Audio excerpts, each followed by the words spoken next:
Gus Miftah bocorkan deretan tamu yang diundang di pernikahan Kaisang dan Erina Gudono.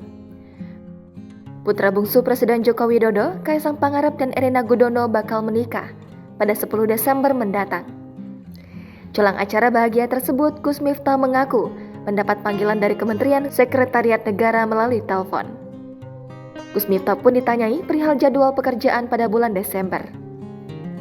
Gus Miftah yang saat itu ditemui di kawasan Cikini, Jakarta Pusat, baru-baru ini menjawab jika di hari pernikahan Kaisang dan Erina Gudono, ia sedang berada di Eropa.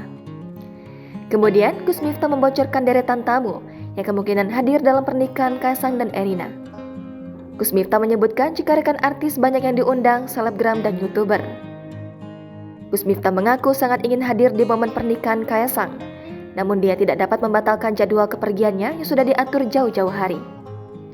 Meski begitu, Gus Miftah mendoakan agar pernikahan Kaisang dan sang istri langgeng hingga tua. Sebagai informasi, Kaisang dan Erina telah menggelar beberapa persiapan jelang hari pernikahan mereka.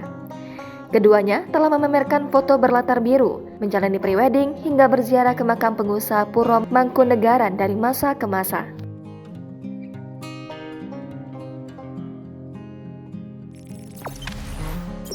Jangan lupa subscribe, share, komen, dan like ya.